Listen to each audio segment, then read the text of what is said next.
ये गोपाल है कोना रो साड़ी में लग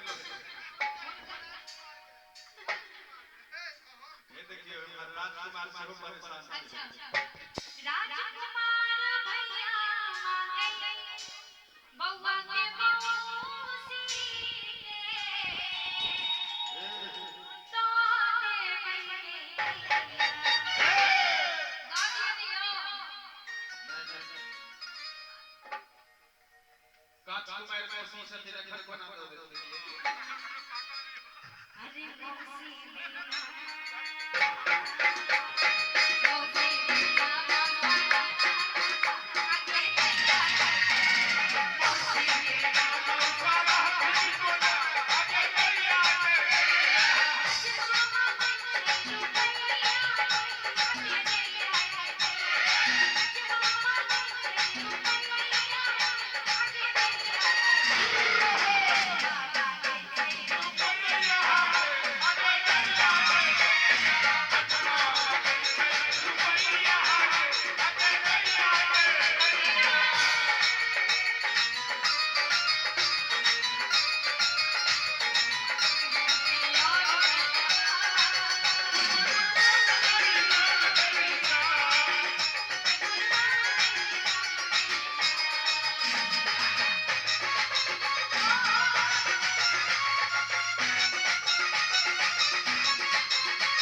लेकिन बउआ के पप्पा अतेक बड़का कंजूस छै जे देखियो ओ काज पूरा नहीं केलखिन है कि बरुआ के फुआ फूफा लगा जा के बड़ा सुंदर से प्रेम से बैस के कहै छथिन सुनो पिया जी बात मान लिया ने सुनो सुनो कहियो और दीदी के लेते कहलिए लेकिन किछ नहीं देते मौसी से दीदी माइरो छथिन त हिम्मत बहुत छे देखियो ई बात से एक रुपया के सुंदर संस्कार बउआ के मौसी के सजन स एक बेर जोरदार ताली हो बउआ के दीदी में अब देखियो कुमार भाई मौसी से नाम पर हमर का भैया बाबा ताली बोल हां लेकिन बड़वा के दीदी के कहीं तक 5 रुपया के बिस्कुट के अलावा कुछ नहीं निकलने वो बिस्कुट खुदे अपने खा लेने अच्छा छे सुनो पिया जी बात मान लिया ने बड़ा देर से करे छलखिन लेकिन लास्ट में हुनका पिट चढ़ गेलै गलती नहीं बाजे में भैया के भेलै त कहलखिन कि हमरा झुमका झका हमरा झुमका झका आई दिया रे झुमका आई दिया रे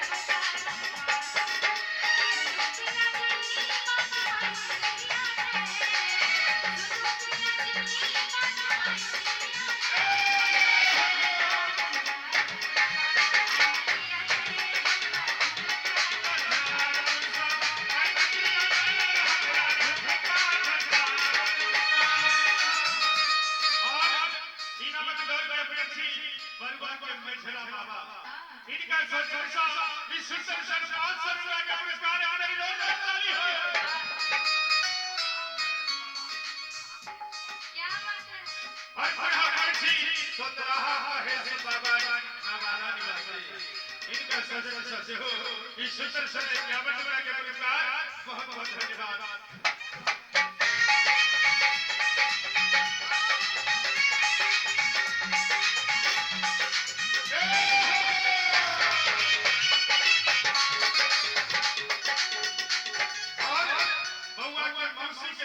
सुंदर संस्कृत से 51 रुपया के पुरस्कार एक बेर जोरदार ताली बजाकर शुरू करते हैं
गोतिया राजैया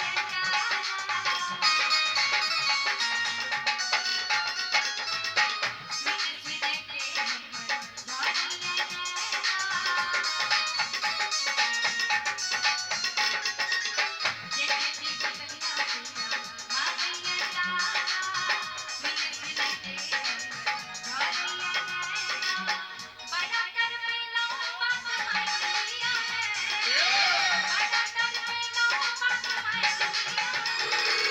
अब देखियो कतेक बड़का कंजूस इंसान सफेद ये महासाथी ये दिखाओ तो